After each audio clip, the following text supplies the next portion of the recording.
नमस्कार प्यारे बच्चों। आज एक बार फिर इस वर्चुअल सभा में आप सभी का स्वागत है, अभिनंदन है। बच्चों, जैसा कि आप सबको विदित है, आज हम ऑनलाइन कार्यक्रम के माध्यम से वर्चुअल स्पोर्ट्स डे मना रहे हैं। उम्मीद करती हूँ आप अपने घरों पर स्वस्थ होंगे, प्रसन्न होंगे और विद्यालय की सभी गतिविधियों में पूरे मनोयोग से आप भाग ले रहे हैं। सभी को विद्यालय के खेलकूद दिवस की हार्दिक बधाई और शुभकामनाएं। बच्चों, इस समय पूरा विश्व एक बेहद ही कठिन परिस्थिति से गुजर रहा है, जिसे कोविड-19 का नाम दिया गया। शुरू में जब कुछ समय के लिए लॉकडाउन लगा था तो लगा ये थोड़े दिन की बात होगी और शायद 21 दिन में, नहीं तो अगले 19 दिन में, नहीं तो 1-2 महीने के भीतर ही परिस्थिति सामान्य हो जाएगी। परंतु देखते ही देखते मार्च से अक्टूबर, नवंबर आ गया। होली पर जो प्रक्रिया शुरू हुई थी, आज जब हम दिवाली मनाने जा रहे हैं तब भी स्थिति में कोई बदलाव नजर नहीं आता है और इतने लंबे समय तक अपने अपने घरों में रहना, बैठना वास्तव में बहुत बड़ा कष्ट का कारण बन गया। परंतु बहुत खुशी हुई ये देखकर कि आप सभी लोगों ने, हमारे शिक्षकों ने, हमारे प्यारे प्यारे विद्यार्थियों ने ऑनलाइन के माध्यम से सभी प्रकार के शैक्षणिक कार्यक्रमों में एवं सभी सीसीए एक्टिविटीज में पूरा बढ़ चढ़कर भाग लिया और डिजिटल प्लेटफॉर्म के माध्यम से ही आपकी परीक्षाएं भी संपन्न कराई गई। परीक्षाओं में आपकी लगभग सभी विषयों में 100% उपस्थिति हम सबके लिए बहुत ही गर्व का विषय है और इस बात के लिए आप सबकी जितनी भी तारीफ की जाए, प्रशंसा की जाए, वो कम ही होगी। इसके लिए मैं आभार व्यक्त करना चाहूंगी आपके अभिभावकों का, जिन्होंने अपने बहुत ही व्यस्त जीवनचर्या से समय निकालकर तमाम आर्थिक संसाधनों की कमी के बावजूद भी आप सभी को इस प्रकार की सुविधाएं प्रदान की कि आप निरंतर अपनी ऑनलाइन कक्षाएं लेते रहें और विद्यालय द्वारा करवाई जाने वाली लगभग सभी गतिविधियों में आपने पूरे मनोयोग से भाग लिया। मैं विशेषकर धन्यवाद करना चाहूंगी हमारे प्राथमिक विभाग के बच्चों के अभिभावकों को। बच्चों, आपको जानकर बहुत खुशी होगी कि विद्यालय द्वारा करवाए गए सभी कार्यक्रमों में अभिभावकों ने बढ़ चढ़कर हिस्सा लिया और सभी कार्यक्रमों को सफल बनाने में जो सहयोग दिया, उसके लिए आप सभी का हार्दिक आभार। साथ ही प्राथमिक विभाग ने वर्चुअल ग्रैंड पेरेंट्स डे भी सेलिब्रेट किया और इस कार्यक्रम में दादा दादी और नाना नानी का जिस प्रकार से जिन्होंने प्रतिभागिता की, वह काबिले तारीफ है। इसके लिए एक बार फिर मैं आप सबको प्रणाम करती हूँ। बच्चों, कहा जाता है all work and no play make Tom a dull boy. तो इस कोविड पैंडेमिक के दौरान आपके स्वास्थ्य का भी पूरा ध्यान रखा गया और बीच बीच में बहुत सारे तरह के कार्यक्रमों के द्वारा कभी आपसे योगा करवाया गया, कभी दौड़ने की प्रतियोगिता हुई, फिट इंडिया रन मूवमेंट, जो 15 अगस्त पर शुरू होकर 2 अक्टूबर को संपन्न हुआ। और जिस प्रकार से आप सभी बच्चों ने अपनी सहभागिता की, दौड़े और दौड़कर जो वीडियो बनाया वो हम सबसे शेयर किया, बहुत ही अच्छा लगा। अच्छा लगता है ये देखकर कि हमारे बच्चे भी अपने स्वास्थ्य के प्रति उतने ही जागरूक हैं जितने हमारे प्रधानमंत्री। तो बच्चों, स्वास्थ्य की तरफ एक और कदम बढ़ाते हुए आज हम यह स्पोर्ट्स डे सेलिब्रेट कर रहे हैं, इस उम्मीद के साथ कि आप सब बच्चे अपने अपने घरों पर जो भी आपके पास समय और स्थान उपलब्ध है उसके अनुसार विभिन्न प्रकार की गतिविधियों में रोज भाग लेते होंगे। यदि आपके पास बहुत खुली जगह है, आप दौड़िए। जगह की कमी है, आप योगा करिए, कुछ एक्सरसाइज करिए, पीटी करिए जो आपको विद्यालय में करवाई जाती थी। थोड़ा भी स्थान है तो बैडमिंटन खेलिए, फुटबॉल खेलिए, हॉकी खेलिए। कुछ नहीं तो रस्सी कूदिए। स्टापू भी खेल सकते हैं आप, जो बच्चों में एक बहुत ही चर्चित खेल है। लेकिन किसी ना किसी माध्यम से अपने शरीर को हिलाते डुलाते रहिए ताकि आपके शरीर में रक्त संचार सुचारू रूप से चलता रहे और जो पढ़ाई के लिए आपको ताकत चाहिए, जो मानसिक शक्ति चाहिए, वो खेल के माध्यम से आप अपने शरीर को प्रदान कर सकें। बहुत ज़्यादा समय नहीं लूंगी। एक बार फिर से वर्चुअल प्लेटफॉर्म पर स्पोर्ट्स डे सेलिब्रेट करने के लिए मैं अपने विद्यालय के सभी शिक्षकों, विशेषकर हमारी जो आयोजक टीम है, हमारी मुख्य अध्यापिका श्रीमती नीति रानी शर्मा जी एवं उनके सभी सहयोगी, इसमें हमारे प्राथमिक शिक्षक, हमारे पीजीटीज और टीजीटीज, हमारे सीसीए इंचार्ज श्री प्रमोद कुमार और उप प्राचार्य श्रीमती राधा गुप्ता जी एवं उनके सभी सहयोगी, उन सभी का आभार व्यक्त करती हूँ। निश्चित तौर पर जिस प्रकार से अन्य सभी कार्यक्रम वर्चुअल माध्यम से बहुत ही सफल रहे, यह कार्यक्रम भी सफल रहेगा और हमारा जो मुख्य उद्देश्य है बच्चों तक, अभिभावकों तक, शिक्षकों तक स्वास्थ्य के प्रति जागरूकता पहुंचाना, हम इस कार्यक्रम में सफल रहेंगे। इसी के साथ धन्यवाद। जय हिंद।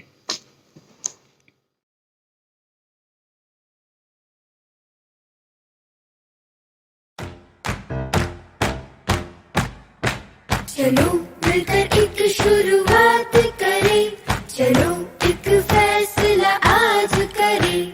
मास्क नहीं तो टोकेंगे, कोरोना को रोकेंगे। मास्क नहीं तो टोकेंगे, कोरोना को रोकेंगे। चलो एक इरादा करते हैं, चलो कुछ वादा करते हैं, चलो मिलकर साथ संभलते हैं, नई सच्चाई में ढलते हैं। सबको अपनाएंगे, धोएंगे हाथ और धुलाएंगे, बस खड़े खड़े ना देखेंगे। मास्क नहीं तो टोकेंगे, कोरोना को रोकेंगे।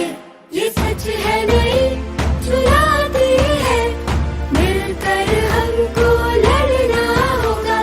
जीवन की है परवाह अगर, तो कुछ बातों पर अड़ना होगा। 6 फीट दूरी अपनाएंगे, नई रीतें सिखलाएंगे, सबके बारे में सोचेंगे।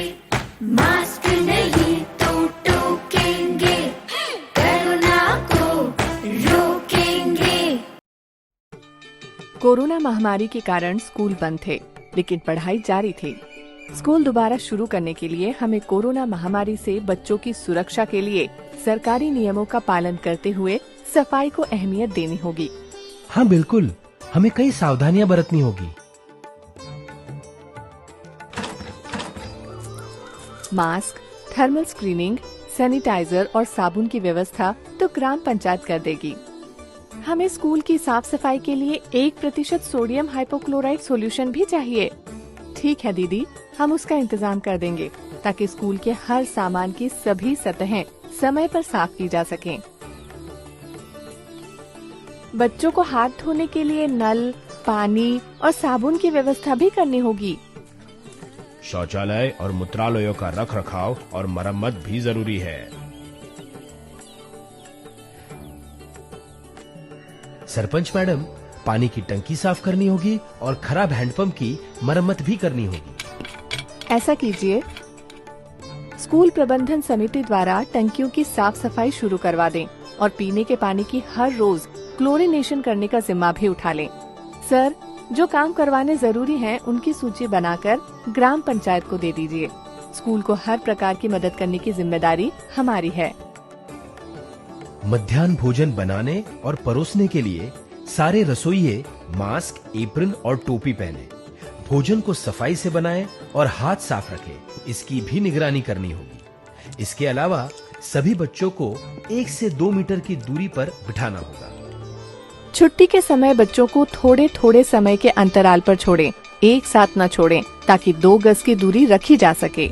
बच्चों को कक्षा के बीच में जरूरत होने पर पानी पीने और शौचालय एवं मूत्रालय जाने की आज्ञा देनी होगी, ताकि मध्यांतर के समय इन जगहों पर भीड़ न लगे। बच्चों को बार बार बताना पड़ेगा कि एक दूसरे के मास्क को ना छुए, हंसी मजाक में भी एक दूसरे को देखकर खांसे या छींके नहीं, और किसी बीमार बच्चे से बुरा बर्ताव ना करें। 2 गज की दूरी रखें, लेकिन दूसरों का ख्याल रखें। मध्यांतर के समय भी बच्चों को ऐसे खेल खेलने को प्रेरित करें जहां शारीरिक दूरी सुनिश्चित की जा सके। खेल के बाद भली प्रकार से साबुन से हाथ धुलवाकर ही कक्षा में प्रवेश करवाएं। प्रधान अध्यापक सर, हम महीने में 1 बार डॉक्टर को बुलाकर स्वास्थ्य परीक्षण करवाएंगे। हमें लगातार सारे बच्चों, अभिभावकों, सफाई कर्मियों और शिक्षकों को कोरोना से बचने के उपायों पर प्रशिक्षण देते रहना होगा। हाँ सरपंच मैडम, अगर बच्चे 1 से 2 मीटर की दूरी रखना, मास्क पहनना, नाक, आंखें और मुंह को न छूना और बार बार साबुन पानी से हाथ धोने जैसी अच्छी आदतें अपना ले, और अगर पीने का पानी, साफ शौचालय और हाथ धोने की सुविधा पर्याप्त रूप से मुहैया कराई जाए तो स्कूल खोलने में कोई हर्ज नहीं है। चलिए अब तैयारियों में लग जाते हैं। हाँ, हम शुरुआत करते हैं।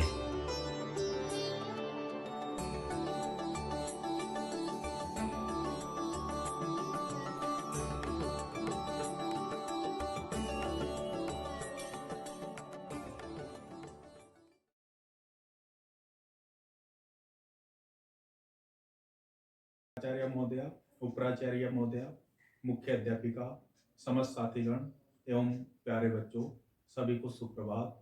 हमारे ऋषि मुनियों ने सही कहा है, पहला सुख निरोगी काया, अर्थात जीवन में प्रथम सुख है तो वह है निरोगी काया। अगर आप स्वस्थ है तो ही आपका जीवन सुखमय है। अस्वस्थ शरीर में जीवन नहीं होता। वर्तमान में अस्वस्थता के लिए एक वायरस को जिम्मेदार ठहराया जा रहा है, जिसका नाम है कोरोना वायरस। कोरोना वायरस एक त्रासदी है जिससे पूरा मानव समाज मौजूदा वक्त में जूझ रहा है। समाज का शायद ही कोई वर्ग है जो इसके प्रभाव से अछूता है। सामाजिकरण की प्रक्रिया इस त्रासदी में सबसे ज्यादा प्रभावित हुई है, जिसके कारण समाज में कई तरह की उथल पुथल हुई है। लेकिन इस त्रासदी में सबसे ज्यादा कोई प्रभावित है तो वह है वरिष्ठ नागरिक और बच्चे। कोरोना महामारी से उत्पन्न समस्याओं को समझने के लिए हम इन्हें 3 भागों में विभाजित कर सकते हैं। नंबर 1, शासन व्यवस्था के समक्ष उत्पन्न चुनौतियां। नंबर 2, वरिष्ठ नागरिकों के समक्ष उत्पन्न चुनौतियां। और अंतिम, बच्चों के सामने उत्पन्न समस्याएं। सबसे पहले मैं उन चुनौतियों पर चर्चा करूंगा जो प्रशासन के लिए चिंता का सबब बनी हुई है। कोरोना एक नई वैश्विक महामारी है जिसके बारे में सीमित जानकारी उपलब्ध है। अतः प्रशासन के सामने सबसे बड़ी समस्या कोरोना क्या है, कोरोना के लक्षण क्या क्या होते हैं, कोरोना को कैसे नियंत्रित किया जा सकता है, इसके बारे में लोगों को जागरूक करना तथा इसके लक्षणों व रोकथाम के उपायों से आमजन को अवगत करवाना है।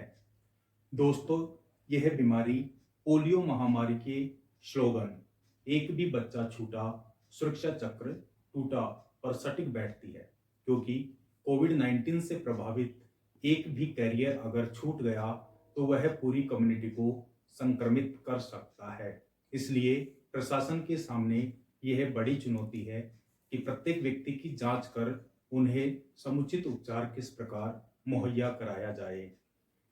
हॉट स्पॉट डेवलप होने से रोकना व कम्युनिटी ट्रांसमिशन को रोकना सरकार के सामने बड़ी चुनौती है।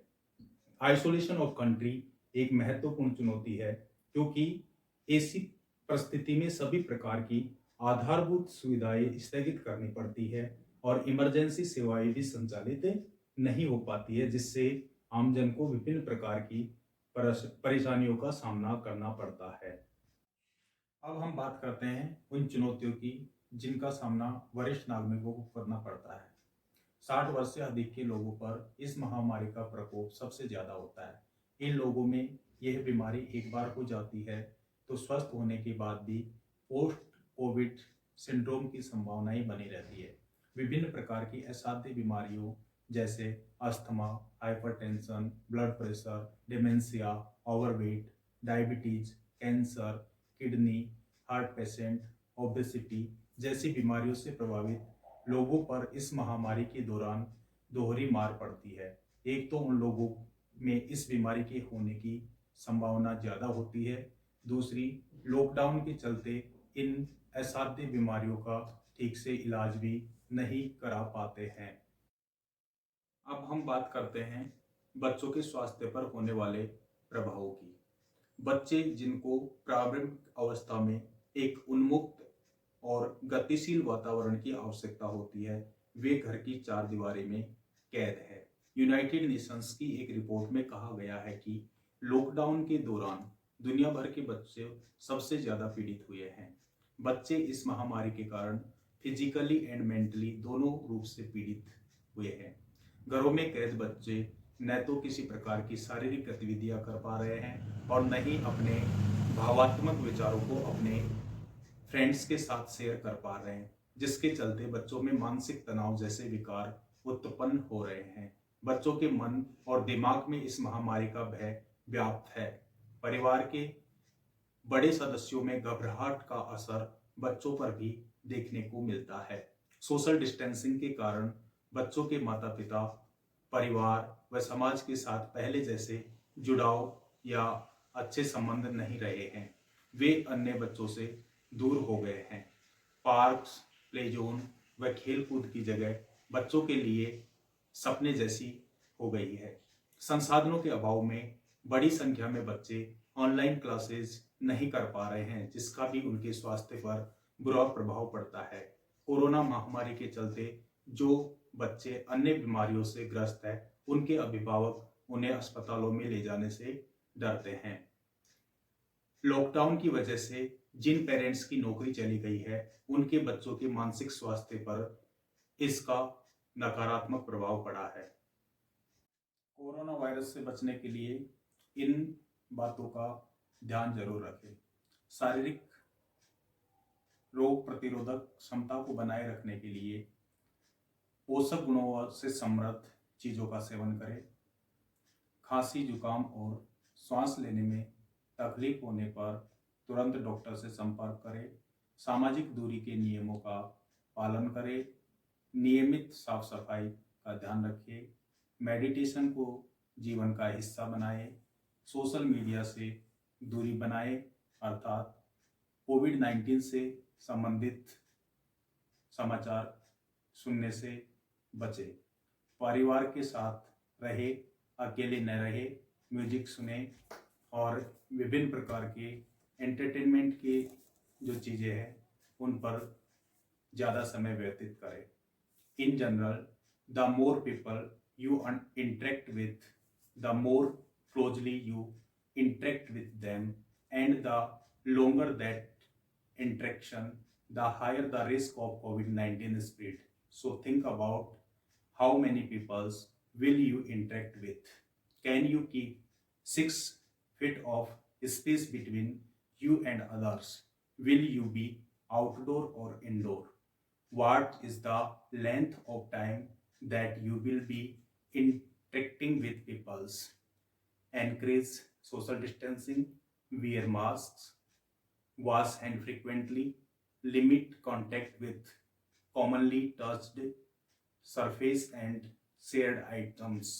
ना हाथ मिलाए, नमस्ते करके काम चलाए, कोरोना को दूर भगाए। जय Hind. Hello everyone, this is Pramod PGT English, Kendriya Vidyalaya Punjab Lines Meerut Kent. As you know that we are celebrating Sports Day, and it is very difficult to survive with the sports during this Corona period. Above all, in spite of all these difficulties we faced during this Corona time, we, our school and children have survived with different activities in this period of pandemic. So we have followed or opted for some steps and also looking for the same in coming future. So I have selected some important things in which we will discuss about, first of all, staying positive. Staying positive, it seems very easy, but positivity is something that enlightens everything, that gives us a path that can take us to some good achievements. So positivity is one of the most important factors that one must hold up. So first of all, we need to stay positive in spite of any sort of circumstance. And this positivity is generally led by meditation. Second point, must say this is the first point, meditation. We have generally directed to our children, and we have already seen on many channels that meditation is one thing that gives us power and strength to survive in such hard time. And next one, that for remaining fit physically and mentally, first we need to cut our diet in a proper manner, which means that we must consume a balanced diet, healthy diet. We generally cover with the roughage and nutrients and protein and etc. We must consume least fatty food during such a period where we cannot move outside. We have no chance for the physical exercises outside. We cannot roam outside. We cannot walk. We cannot go for outdoor exercises. So one of the things that you can be taken as an assistance in such time is we need to cut our diet and should be turned into a balanced diet and healthy diet, including the fruits, milk, and required materials and then. So we take some important things. Most important thing is here to stay positive. If we have a positive attitude, so we have a positive energy, positive strength, and we have capability to face any sort of challenge in our life. And for this staying positive, we need to concentrate, to focus, to channelize our energy, and that comes through meditation. So meditation is again one of the parts of our engagement, of our remaining busy, and to find the things with the solution. And after then we need to focus eating a balanced and healthy diet. While we are having imbalanced diet, so obviously we are going to be affected in a negative manner. If we have really strong and healthy and fresh diet, that will surely give us positive energy. So all things are interlinked. Now, one of the most, I think, significant and say of high importance is yoga. Yoga is born in India and opted and followed and celebrated by whole world. So it has hidden energy itself. It gives us fresh energy. We find revived, and in our organization also, it has been a frequent topic discussed and brought into Implementation. Yoga generally it heals automatically. We don't require any kind of doctor. So yoga has many asanas that can be done before eating food or after eating food, and in between there are many asanas that really energize us, regenerate our energy, and this is followed by many of the other exercises we can opt for. As children have done also in our school. So some of them are there. If you have gym equipment at home, you can do exercise with that help of them. In that we can include treadmill, bicycling, and resistance bands are there. So many other more are there. And then very prominent thing is there that has been started from our country and followed by globe, global level countries, Miss World, that is yoga. Yoga is a exercise followed in country since inception. So it really circulates our blood, gives us fresh energy, and very much helpful in coping with stress. So yoga should be opted in day-to-day activities, and at ease you can go for it. You have pre-eating exercises, post-eating exercises, exercises during night or daytime, and different asanas are there in this yoga. So we can see the exercises on internet, on other channels also, and then can follow the same thing in our daily life also. Then we have a chart of exercises that can be done at home. If we really having an interest for gym, so we can bring some equipments at home. We can have a treadmill also at home, bike and resistance band and etc. These things can be done at home. So dear, we have added a few. Now next one we jump to indoor games. While we have the prohibition, or you can say that we are assisted by the circumstances, and we cannot move out of our home. So we need to go for the domestic, I must say, indoor game, in which you can go for skipping. It is very easy. Ludo you can play to get yourself channelized and engaged. You can go for carom, very crafty and intelligent game, and hide and seek, one of the most you must say that entertaining during the time, you can say time of childhood. Children enjoy it at height. Then one more mental exercise holding game, that is chess. India has already led the world in this field. And next is playing cards. All these are mental exercise based games with chess and playing cards, and rest are on physical exercise. So indoor game can keep you healthy in such hard time, and you can re-energize yourself, and you can students in this period of pandemic, how can we control ourselves? How can we keep fit ourselves at home? So therefore we have so many other exercises, so many other games like indoor games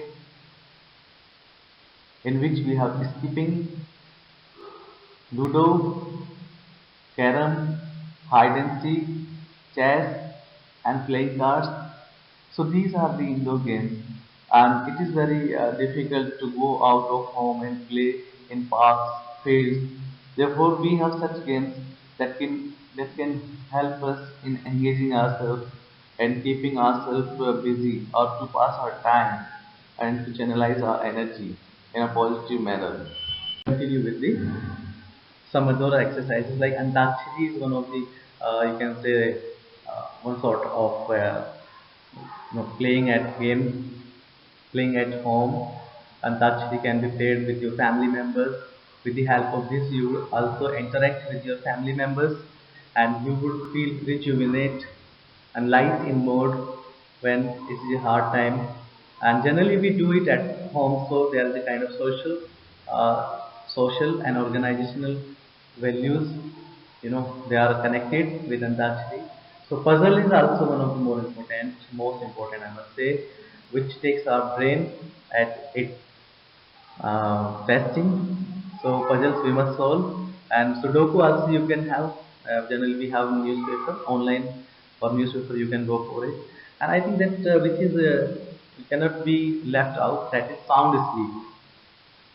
If we have deep and sound sleep, it means we are regenerating our energy. We are getting ourselves recounted in the society, in the life. We get complete rest, muscles get rest, and we are ready for further studies, further home work, domestic work, and then again we are ready to play some other game. So all these things which I have channelized here, they are really of pivot role, vital in their importance. And all of you are doing very good. Sports really have mountain level significance, and their values are uncountable. And I hope that you are all staying fit, healthy, safe at home. I wish you all a very happy, healthy and safe stay at home. Thank you very much. Thank you. So again we have Antakshari, we have puzzles that we can get ourselves involved with, and ultimately the main thing is there, that is sound sleep. If you are a healthy person, so therefore you need healthy sleep. So main thing is that we need to take properly 8 hours of sleep. So, thank you everyone. Thank you very much. These are some ways that we can remain fit. There are many other exercises that you can go for them. Meditation already I have talked about. So with these words, I wish you all a very healthy and happy stay at home and study properly with this course. Thank you very much. Thank you.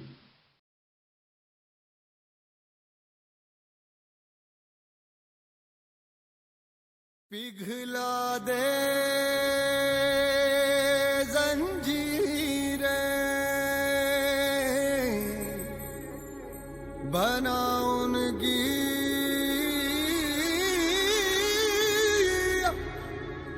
शमशीरें, कर हर मैदान फतेह बंदिया,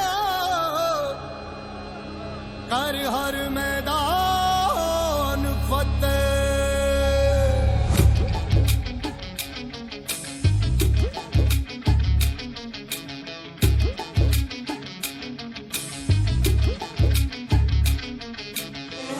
घायल परिंदा है तू, दिखला दे जिंदा है तू, बाकी है तुझ में हौसला। तेरी जुनू के आगे अंबर पनाहे मांगे, कर डाले तू जो फैसला। रूठी तकदीरें तो क्या, टूटी शमशीरें तो क्या, टूटी शमशीरों से ही हो। कर हर मैदान फतेह, कर हर मैदान फतेह, कर हर मैदान फतेह रे बंदिया, हर मैदान फतेह। कर हर मैदान फतेह, कर हर मैदान फतेह, कर हर मैदान फतेह रे बंदिया, हर मैदान फतेह।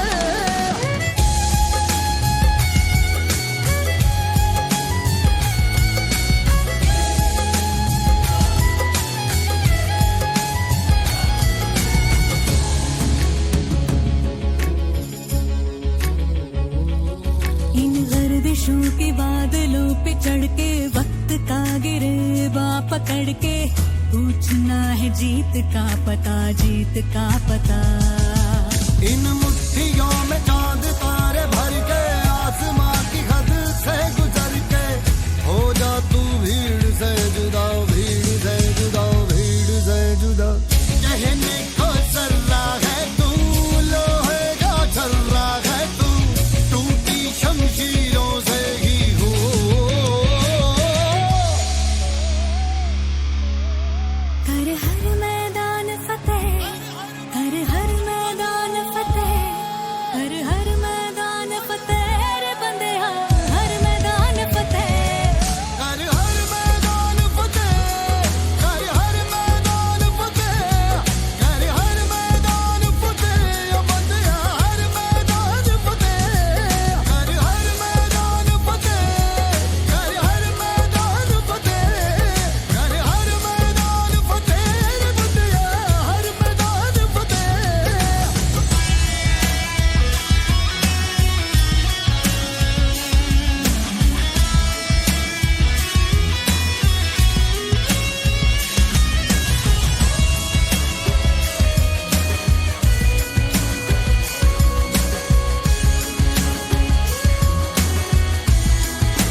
फतेह, कर हर मैदान फतेह, कर हर मैदान फतेह, ओ बंदिया हर मैदान फतेह, कर हर मैदान फतेह, कर हर मैदान फतेह, कर हर मैदान फतेह, ओ बंदिया हर मैदान फतेह, कर हर मैदान फतेह, कर हर मैदान फतेह, कर हर मैदान फतेह, बंदिया हर मैदान फतेह।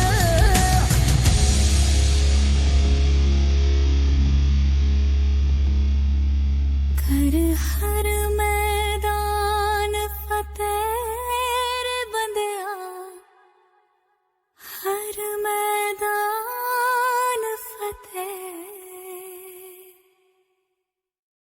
पिघला दे जंजीरें, बना उनकी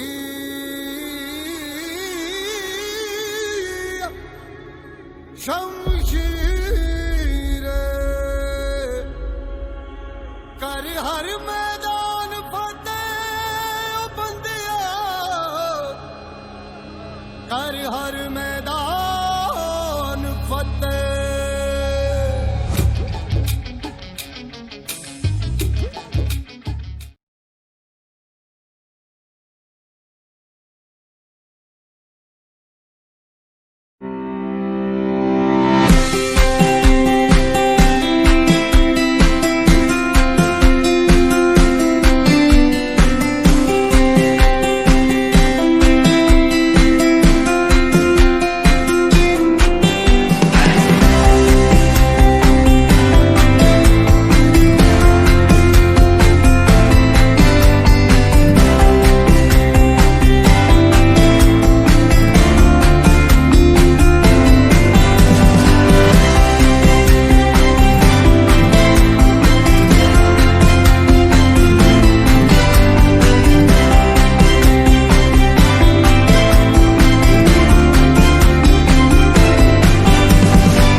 नमस्कार, मेरा नाम प्रार्थना भारद्वाज है और मैं कक्षा 8वीं दा की छात्रा हूँ। आज मैं आप सबके समक्ष अपना रीजनल और नेशनल का कुछ अनुभव लेके प्रस्तुत हुई हूँ, जो कुछ इस प्रकार है।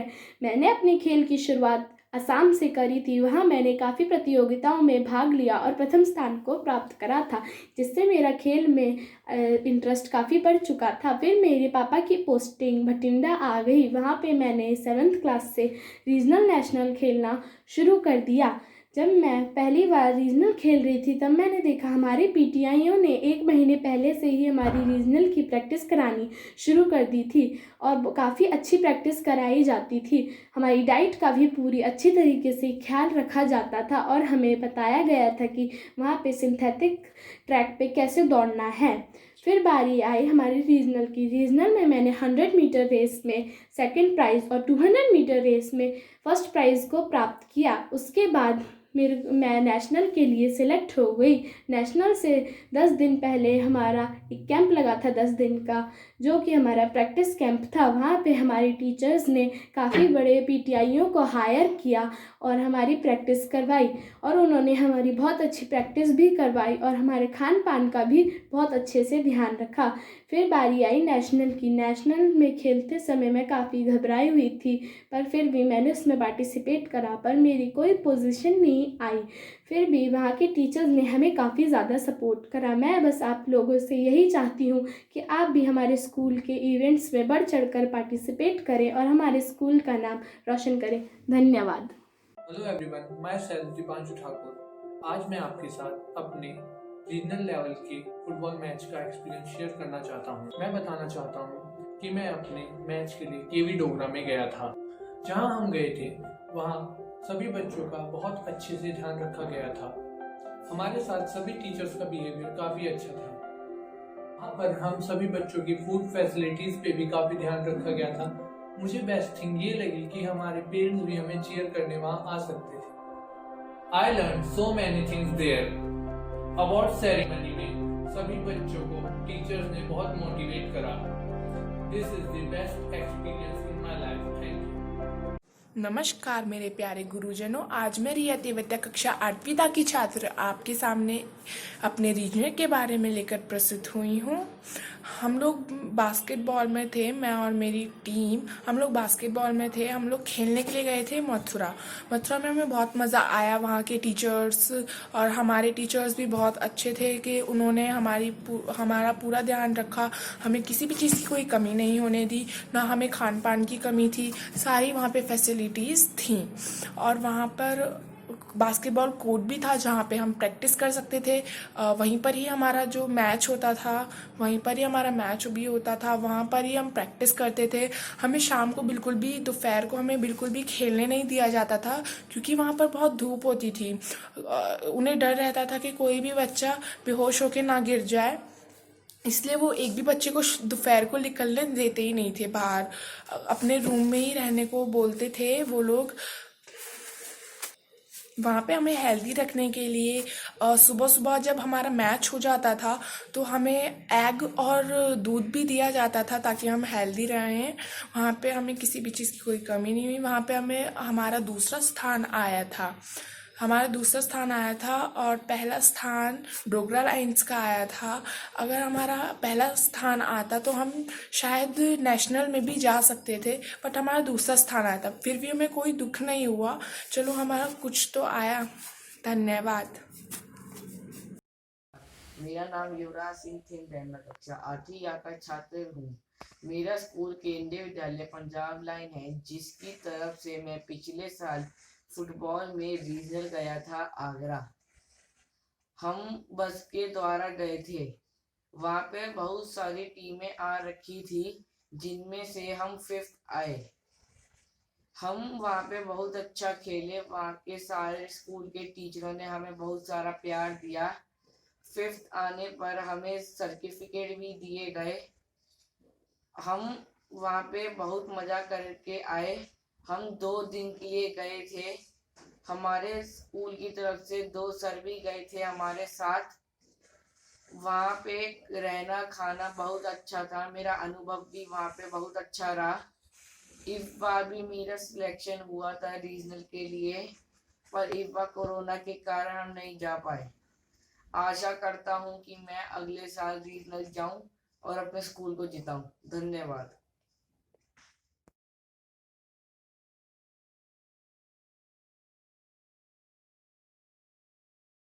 आदरणीय प्राचार्य महोदया, उप प्राचार्य महोदया, सभी शिक्षक साथियों, अभिभावकों एवं प्यारे बच्चों, कहते हैं जिंदगी जब दूसरा मौका दे तो ईश्वर को धन्यवाद कहें।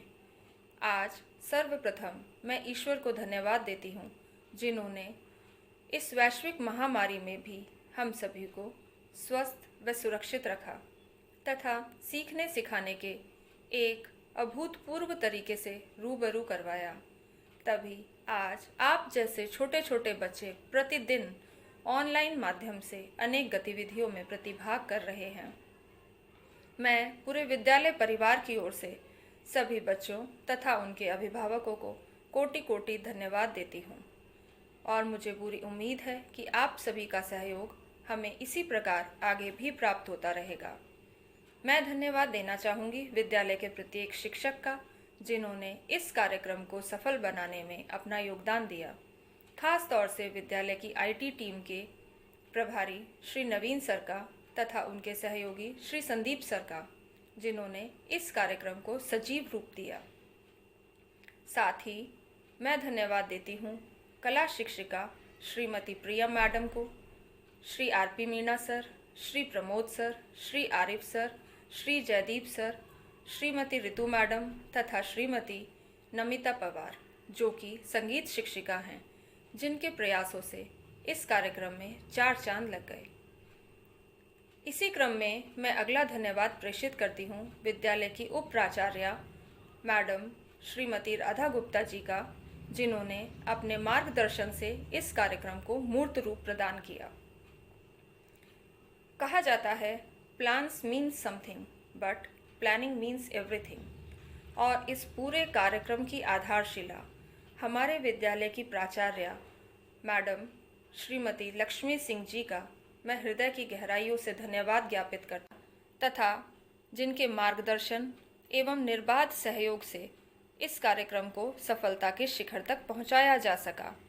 संभवतः कोई नाम उल्लेखित करना रह गया हो, परंतु मैं हृदय से उन सभी व्यक्तियों का आभार व्यक्त करती हूं जिन्होंने प्रत्यक्ष या परोक्ष रूप से अपनी सक्रियता से इस कार्यक्रम को सफल बनाया। सभी को कोटि कोटि धन्यवाद।